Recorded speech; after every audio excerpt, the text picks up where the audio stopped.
Mes 7e championnats du monde.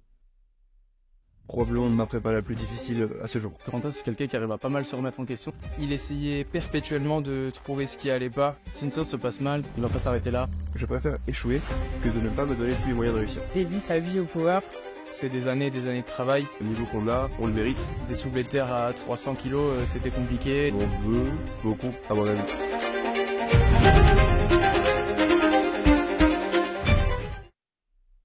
Mes 7e championnats du monde. Et oui, 7. Déjà. Je viens de regarder ça parce que moi-même je m'en étais pas rendu compte, mais c'est ma 7e participation au championnat du monde. Et quelle participation? Honnêtement, je pense pouvoir dire, même si évidemment je suis dans le bain, etc., donc ça paraît toujours plus dur quand on est en train de le vivre, mais que c'est probablement ma prépa la plus difficile à ce jour. Par où commencer?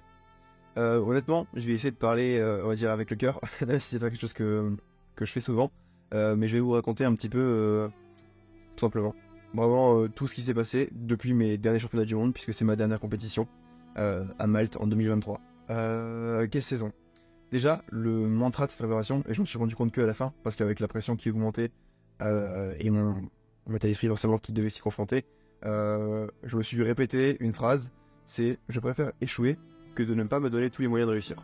Et ça a vraiment été ma phrase, parce qu'il y a beaucoup de moments où je me suis dit « bah, à quoi ça sert ? À quoi ça sert d'aller jusqu'au bout? À quoi ça sert de faire cette compétition? Tu sais que tu seras pas forcément bien, tu sais que tu pourras pas être à ton meilleur niveau et pas montrer ce que tu vaux. Et avec toute la pression qui tourne autour de ça, puisque ça fait quasiment un an que je me fais de compétition, que forcément des personnes ont des exigences de moi et de moi-même, j'ai énormément d'exigences envers moi, ce qui est normal puisque c'est mon métier. On se rend compte à quel point une personne comme Corentin peut dédier absolument toute sa vie à une pratique. On peut clairement dire qu'il dédie sa vie au power. On se rend compte à quel point c'est des années de travail. Je me disais à quoi bon aller là-bas pour pas être à 100%. Et au final, au fur et à mesure de cette prépa, je me suis rendu compte que particulièrement là, ce qui m'intéressait, c'était d'arriver jusqu'au bout, d'arriver jusqu'à la compétition, et ça, peu importe les obstacles que j'allais avoir devant moi. Et c'est vraiment ça que je me suis dit en fait, ce qui va être beau et la beauté de la préparation, entre guillemets, celle que tu vas devoir vivre, avec laquelle tu sortiras, ça va être de dire que peu importe ce qui arrivera devant moi, peu importe les galères, peu importe à quel point ça allait être compliqué, tu feras la compétition. Tu vas aller jusqu'à la fin, tu vas faire cette compétition, et tu feras tout ce que tu peux le jour J. Et en fait, c'est vraiment quelque chose qui a résonné en moi, parce que mes anciennes préparations, j'ai eu tendance toujours à me dire, en fait, si je suis pas à fond, à quoi bon? Je vais au championnat du monde, je vais contre les meilleurs athlètes au monde, je peux pas me permettre de ne pas être à fond. Et c'est vrai, pour pouvoir faire des résultats, pour pouvoir gagner, c'est vrai, je peux pas me permettre d'être à fond. Mais ce qui compte, avant tout, c'est de progresser, on va dire, en tant qu'humain, en tant qu'athlète, et donc du coup de pouvoir aller jusqu'à cette compétition, de pouvoir la faire, et de pouvoir me challenger moi en tant qu'athlète. Parce que certes, je ne serai pas forcément au meilleur niveau, où je ferai pas ce que j'imaginais faire dans le meilleur des mondes à cette compétition, mais déjà de 1, c'est très souvent le cas, et de 2, ça m'aura fait grandir en tant qu'athlète, en tant qu'humain, et donc inévitablement, à moyen terme, ça fera de moi un meilleur athlète, et peut-être aussi une meilleure personne, d'avoir vécu tout ça, et d'avoir dû le surmonter en fait tout simplement. Donc voilà un peu mon mood pour la préparation, mon état d'esprit pour la préparation, comment je me sentais et comment j'ai affronté ça.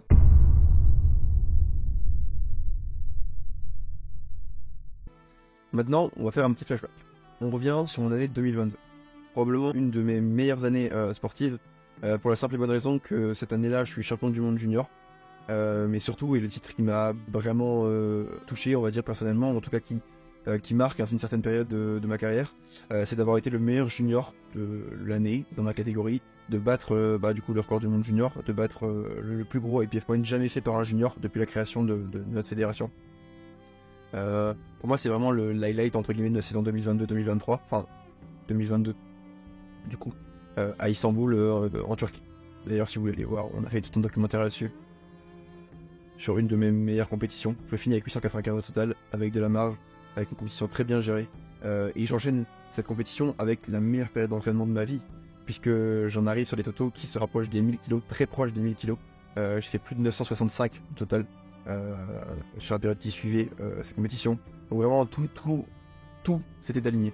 J'ai appris beaucoup de choses de cet entraînement-là et je me suis beaucoup basé sur ce qui s'est passé, sur ce que j'avais fait à ce moment-là pour recréer cet élan qui était incroyable à ce moment-là, puisque voilà, je vous dis, si je dis pas de bêtises, je me rapproche de 980 kg de total, ce qui est colossal par rapport à ce que je peux faire actuellement, et même pour un 105, hein, c'est énorme. Alors évidemment, ça reste des totaux d'entraînement, mais rien que le fait de donner ces chiffres, ça me donne des frissons.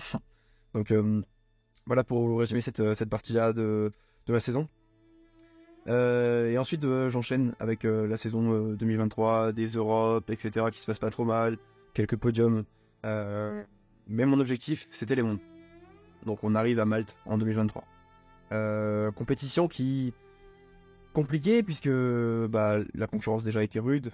Ça se passe pas si mal au final. Je finis 4ème sur cette compétition, donc 4ème championnat du monde.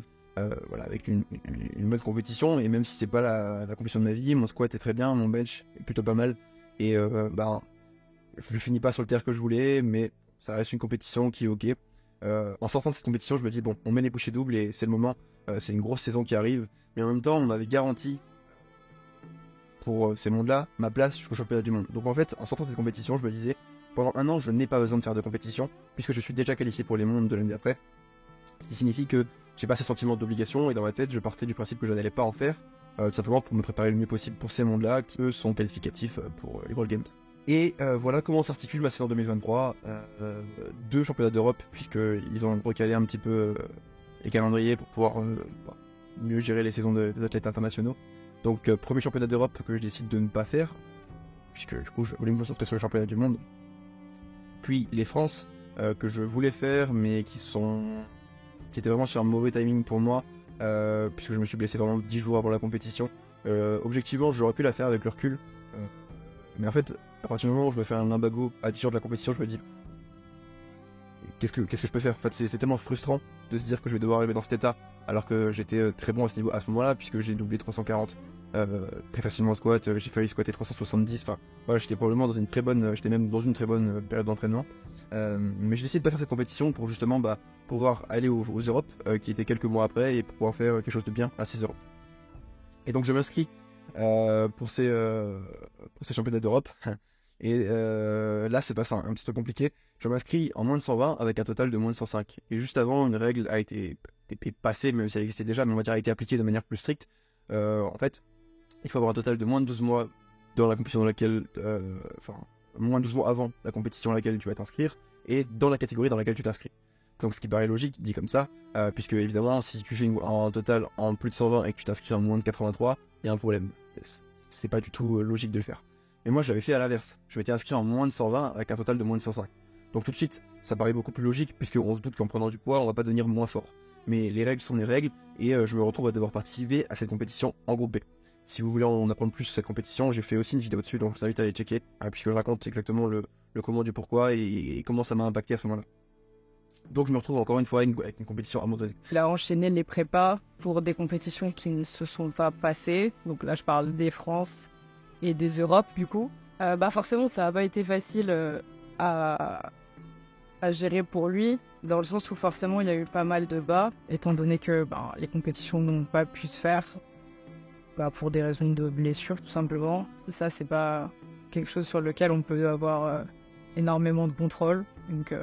je dirais qu'au-delà d'une prépa spécifique, c'est plutôt toute une année qui a été compliquée parce que il a enchaîné des prépas qui n'ont pas abouti par des compétitions, et j'imagine que c'était quelque chose de très frustrant, de très compliqué, et si ces prépas n'ont pas abouti avec les compétitions, c'est pour des raisons précises, justement. Que les périodes où ça a été les plus compliquées, ça a été avant les Europes, parce que forcément il a été au bout de la prépa, et c'est même pas quelques mois avant, c'est quelques jours avant. Ils ont pris la décision de ne pas faire la compte. Donc là, ça n'a pas forcément été très facile à gérer, que ce soit pour lui ou pour moi, du coup, forcément, parce que je l'ai vécu un peu avec lui. Et à ce moment-là, compliqué, puisque même sur les réseaux, sur les gens qui me suivent, etc., il y a des incompréhensions, puisque j'en parle pas trop, puisque c'est quelque chose qui m'a beaucoup touché. Et donc les gens commencent à se dire que je fais plus de compétition, entre guillemets, je suis fini, quoi. C'est la fin, parce que ça fait 8 mois, 6 mois, 9 mois que j'ai pas fait compétition. Et c'est là où on se voit que c'est super drôle, puisque en tant qu'athlète, j'ai une carrière qui a commencé en 2017, ça va faire 10 ans que je m'entraîne. J'ai fait 7 championnats du monde, comme je vous l'ai dit, j'ai fait plus de 25 compétitions, j'ai fait 24 compétitions avec ces championnats du monde. J'ai eu plusieurs titres de champion du monde, meilleur athlète mondial en sub-junior, enfin ouais, j'ai pas fait mon palmarès pendant 30 ans, puisque c'est pas du tout le sujet de la vidéo. Et voilà, j'ai quand même quelques accomplissements, on va dire. Mais avec 6 mois d'activité, ça suffit pour arriver à ce stade où on se dit, il est fini. Et ça, en tant qu'athlète, c'est difficile à vivre parce que bah, ma vie est dédiée à ça. Et puis, je me rends compte que les gens pensent que bah, voilà, c'est fini, il n'y a déjà plus rien, machin, etc. Pour 6 mois d'inactivité, ce qui représente rien. Mais voilà, c'est pour dire un petit peu le mood dans lequel on se retrouve très rapidement lorsqu'on a une compétition qui va pas.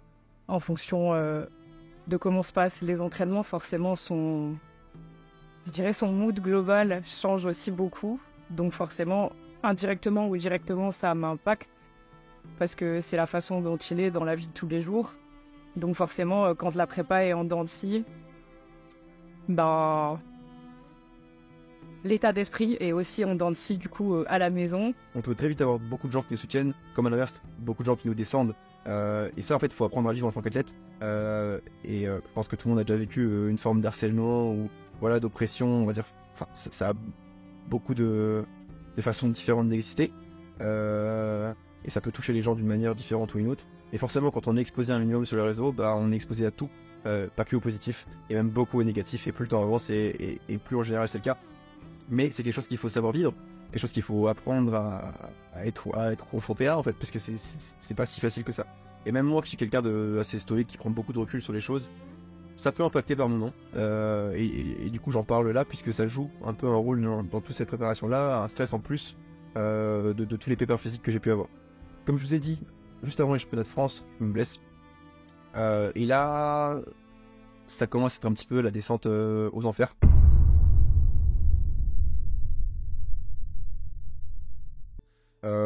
Pour vous dire, il y a encore 2 mois, j'étais toujours dans la même situation que depuis ces championnats de France. Donc pendant quasiment 8 mois, entre 6 à 8 mois exactement, j'ai pas pu vraiment faire de solitaire. Voilà. Donc là, on parle d'un tiers de mon sport, un tiers de ma discipline, que j'ai pas pu pratiquer pendant 6 mois. Et c'est là en fait où c'est compliqué, c'est que il y a ce que les gens pensent, ce que les gens disent, et il y a ce qui se passe en réalité. Et ça, je communiquais pas dessus évidemment parce que c'est dur à vivre. Mais du coup, je sais à ce moment-là que je peux pas être un bon athlète, puisqu'il me manque un mouvement en fait, tout simplement. Je sais, je suis conscient de tout ça. Et ça pèse sur moi-même, parce que je suis déjà assez exigeant avec moi-même, forcément, puisque le but c'est de performer. Mais en fait, de se faire rappeler sans arrêt ça, j'ai presque fini par y croire en fait. J'ai presque fini par croire que quoi bon en fait, pourquoi faire ça, pourquoi continuer, pourquoi avoir des objectifs, pourquoi se donner tout ce mal alors que il y a un mouvement que je ne peux pas pratiquer en fait. Et je faisais tout ce que je pouvais pour, mais voilà, ça a pris 8 mois, puisque ça va faire quoi, 2 mois là, 2 mois avant ces championnats du monde que j'ai réussi à repratiquer ce mouvement correctement. Mais donc en fait c'est vraiment se sentir amputé de un tiers de sa discipline que de ne pas pouvoir faire un mouvement. Et sachant que le squat en plus, vu que c'était un problème au niveau du dos, a aussi été impacté par ça pendant un moment. Donc si vous voulez, j'avais un mouvement qui était très bien, le bench, un 3/4 de mouvement le squat, et rien sur le reste. Donc je me retrouvais avec 1,75 sur 3 pour performer. Et bien que ça peut passer quand on a un athlète qui débute, ou quand on n'a pas forcément de grosses ambitions, mais vous devez le savoir, si je vais au championnat du monde, je peux absolument pas me permettre d'y aller avec 1,5, même 2,5 mouvements. Il faut vraiment que les 3 mouvements soient alignés et qu'ils soient en forme.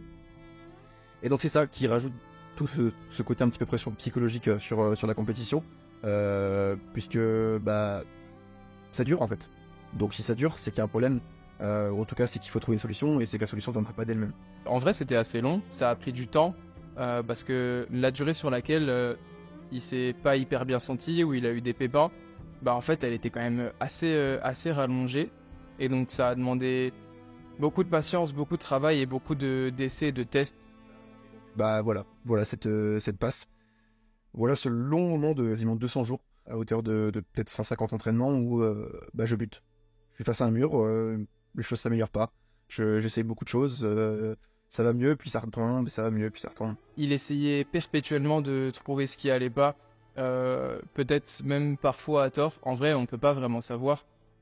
Et c'est vrai qu'il y a eu pas mal de moments compliqués, et comme je disais, Corentin, c'est quelqu'un qui arrive à pas mal se remettre en question, et qui va pas, si une séance se passe mal, il va pas s'arrêter là. Parfois, il y a une série de travail incalculable à des charges, on va dire, dérisoires pour lui. Et c'est vrai qu'il y avait des séances où tu lui demandais t'as quoi à faire, juste un top 7 au terre, puis au final il se retrouvait à faire 12 séries de terre à entre 120 et 220 kilos pour juste travailler la technique et essayer d'optimiser au maximum ce qu'il pouvait faire et de trouver des solutions.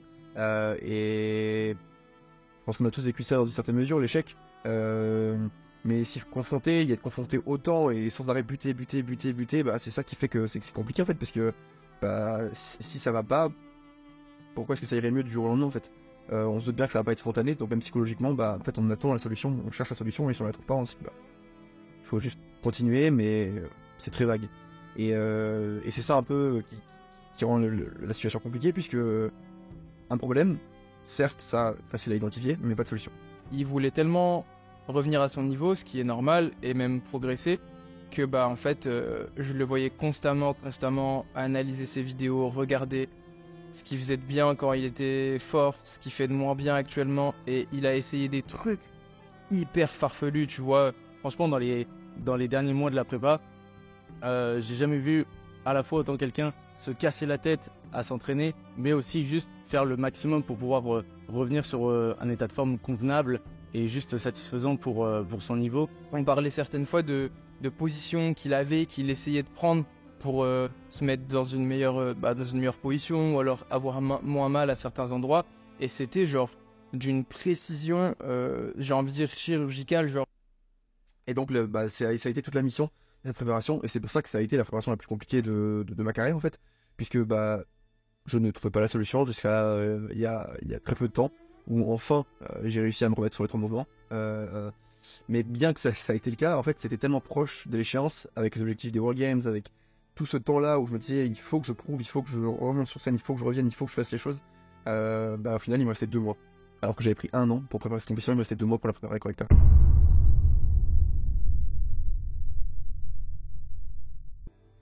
Et donc 2 mois, en fait j'arrive à ce moment-là et je me dis la solution ça va être que quoi qu'il arrive tu feras cette compétition.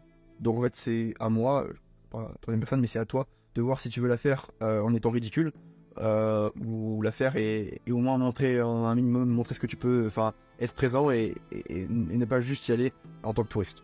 C'est plutôt plus ou moins ça. Et donc à ce moment-là, je me suis pas vraiment laissé le choix. Je me suis dit que dans tous les cas, j'irai à cette compétition, peu importe le niveau que j'aurai. Et j'en assumerai les conséquences en fait, c'est simplement ça. C'est juste à moi de décider si je veux paraître pour un clown devant la planète, parce que c'est le championnat du monde, ou pas. Et de là, les fils ont commencé à se démêler, j'ai commencé à trouver des solutions, et j'en suis arrivé à un stade où j'ai pu m'entraîner, j'ai pu faire une réelle préparation.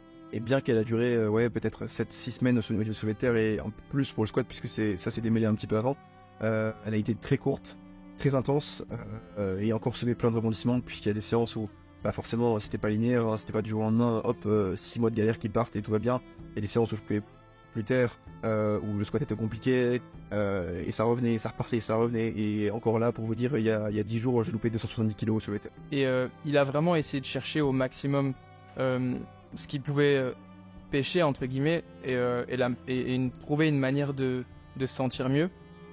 Et donc ça a abouti à quelque chose de plutôt pas mal, parce que là j'ai l'impression que la fin de prépa est de mieux en mieux. Il est sur une bonne lancée depuis quelques semaines, alors que c'était vachement compliqué à un certain moment.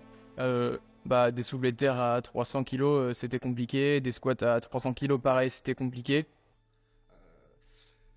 Donc c'est ça qui a rendu tout ça extrêmement compliqué, qui a fait que aujourd'hui je pense pouvoir être fier, peut-être la première fois de ma carrière, de dire que je l'ai fait en fait. J'ai fini cette préparation, j'ai probablement surmonté un des plus gros obstacles de ma carrière, et je suis capable d'aller jusqu'au championnat du monde, de monter sur le plateau, et même si j'ai pas le niveau que je voudrais avoir, je vais pouvoir y être, et proposer quelque chose de, je l'espère, cohérent sur les 3 mouvements, et en fait, pouvoir vivre de ce qui m'anime, tout simplement, pouvoir perpétuer ce truc-là, et continuer à participer à des grosses compétitions et montrer que j'en suis capable, représenter la France devant un monde entier, et surtout retrouver des perspectives pour progresser, m'améliorer, et du coup débuter cette saison 2024 / préparer cette saison 2025 de la meilleure des manières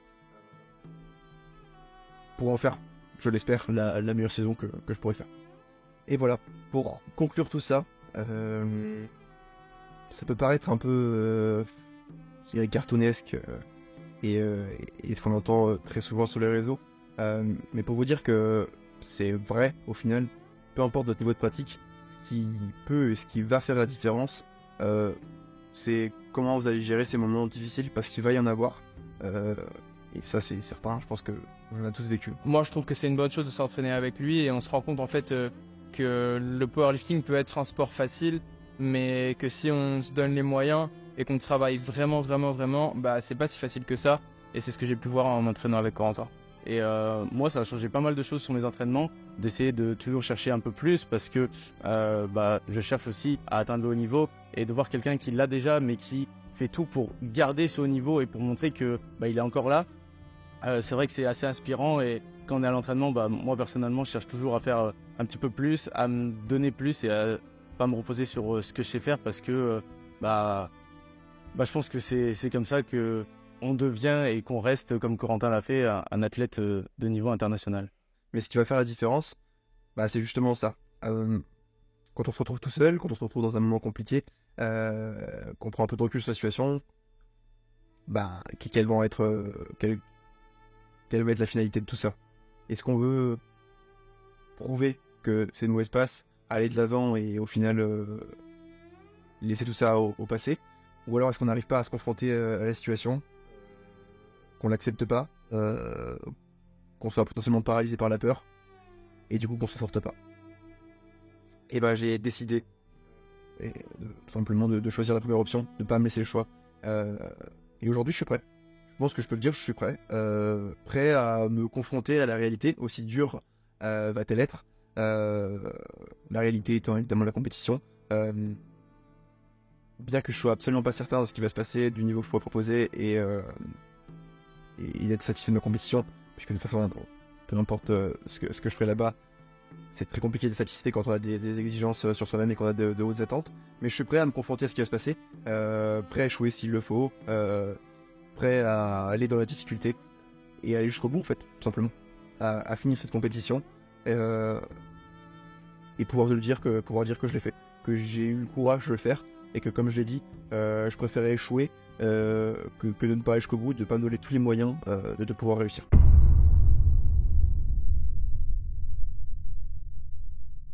Bon, comme vous pouvez l'entendre peut-être, je parle du nez. Plusieurs raisons à ça. Déjà, pour ceux qui ont vu tous les vlogs, etc., j'étais un petit peu malade pour la compétition.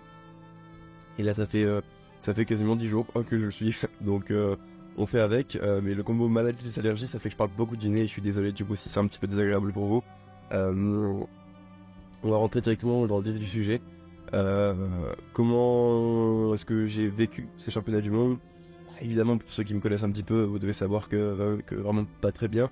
On va dire que ça va. Le mot que j'ai employé, c'est blessé intérieurement.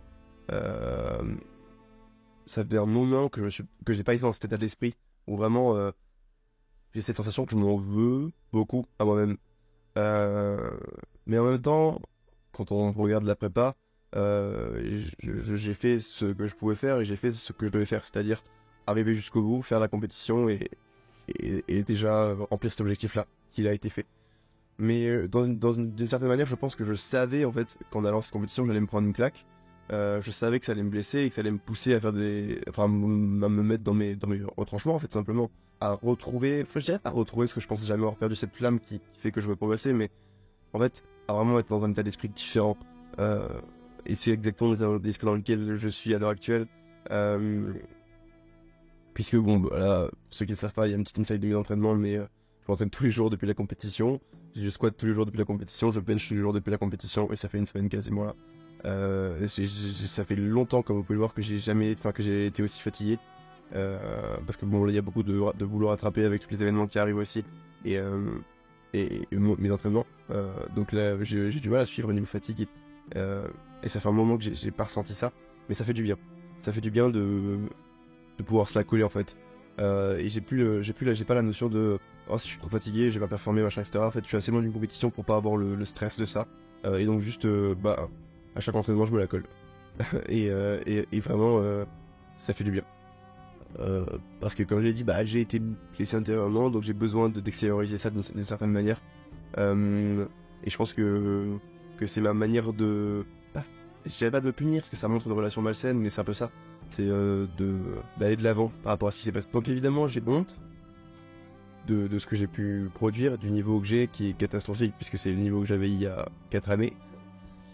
Mais en même temps, c'est un peu cette dualité où je suis content d'avoir été jusqu'au bout de la prépa en sachant que je serais pas bon. Et ça, c'était vraiment le point le plus compliqué, en fait, de se dire que tu sais que t'es pas à ton prime, tu sais que t'en es très loin, mais tu vas quand même jusqu'au bout, tu montes ton niveau et en fait ça marque, c'est-à-dire qu'il y a un marqueur là dans le temps. Quand je regarderai mon historique Open Row, peu importe quand je voudrais le voir, il y aura marqué 2024 championnat du monde, 8,50 de total. Et je pourrais pas oublier cette période-là en fait, de merde. Elle sera là toujours. Et du coup, c'est une manière un peu de repartir, de remettre une base et de repartir de là. Et de se rendre compte de la situation qui était un petit peu compliquée. Parce qu'en fait, au final, j'avais jamais fait une compétition depuis cette blessure. Donc forcément, j'ai jamais pu me rendre compte de ce que je valais. Donc voilà. Sur cette prépa, il y a quand même un point positif, c'est le bench. Je fais un PR plus 5 all time et PR plus 10 des dernières saisons, surtout en 105. Avec beaucoup de marge. Donc ça c'est vraiment le point positif parce que du coup ça me laisse entrevoir ce que je peux faire.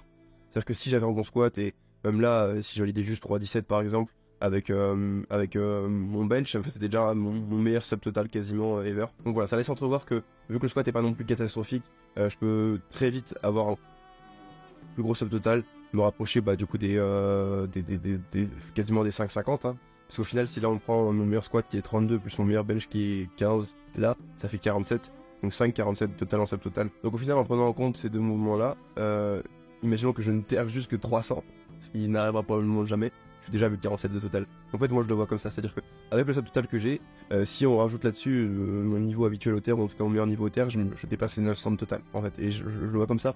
Et c'est pour ça que je trouve ça intéressant que le bench soit bien. Parce que si j'arrive à aligner ces deux premiers mouvements, en fait, ça me laisse voir ce que je veux tirer pour être au niveau auquel je dois être, c'est-à-dire en compétitif, en open. Et donc du coup ça me permet vraiment de visualiser entre guillemets le truc que je dois faire, même si évidemment c'est pas ça qui va suffire, mais voilà, ça donne vraiment un ordre d'idée pour moi et pour pouvoir me projeter, on va dire. Donc voilà, pour finir, je pense qu'il y a un petit truc que j'aimerais dire, c'est qu'en gros le chemin forcément a été compliqué et sera probablement compliqué, mais il y a une chose qui est vraie, qui sera toujours vraie, c'est que ce qu'on a et le niveau qu'on a, on le gagne pas dans une cuillère en argent, on le mérite. Entre guillemets, c'est pas offert, et c'est ça qui fait aussi la beauté de la chose. C'est que rien n'est acquis. On peut être bon à un certain moment, on peut voir les dernières saisons que j'ai faites, on peut le perdre aussi lorsque c'est plus le truc. Et c'est ça qui fait en fait vraiment la beauté du sport, hein, c'est que peu importe le niveau que vous avez, peu importe ce que vous avez fait, vous devrez toujours faire plus pour ne serait-ce que conserver votre niveau, mais aussi l'améliorer. Et c'est ça qui m'anime en fait, qui me donne envie de me dépasser et de pouvoir faire mieux, plus, déjà dans un premier temps on va dire me rapprocher de ce qui se fait de mieux maintenant dans ma KT et évidemment à terme de le surpasser.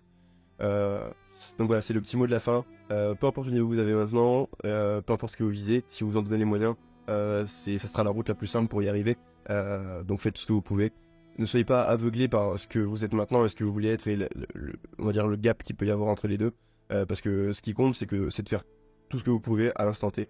Et c'est vraiment ça un truc que j'aime bien, c'est que lorsque ça vous paraît impossible de faire quelque chose, faites tout ce que vous avez à faire pour arriver à cette chose le jour J, puis faites-le le lendemain, puis faites le jour d'après. Et si vous portionnez un peu ces choses-là, vous divisez ces temps jusqu'à l'objectif, et ben vous verrez que c'est beaucoup plus simple de l'accomplir. Donc voilà, on va faire ça un peu moins cordial, parce que là je donnais des leçons de vie entre guillemets, mais plutôt comment est-ce que je perçois les choses. Si vous avez kiffé un petit peu ce documentaire qui est tourné du coup autour de la compétition, n'hésitez pas à comme d'habitude commenter, liker, vous abonner, juste me partager un peu ce que vous en pensez. En fait c'est toujours cool d'avoir des commentaires, parce que ça nous aide évidemment pour le référencement, mais aussi ça montre que la vidéo vous plaît, en fait, que vous êtes là jusqu'à la fin, que vous voyez ce petit message que je vous fais, et que si vous avez 5 secondes pour lâcher un commentaire, nous ça nous change absolument tout dans les efforts qu'on fait sur YouTube. Comme vous pouvez le voir, là on essaie de faire beaucoup de contenu différent, de tourner beaucoup de choses, donc voilà, c'est cool de savoir que ça vous plaît. Et si c'est le cas, du coup n'hésitez pas à vous abonner et on se retrouvera très vite pour la prochaine vidéo.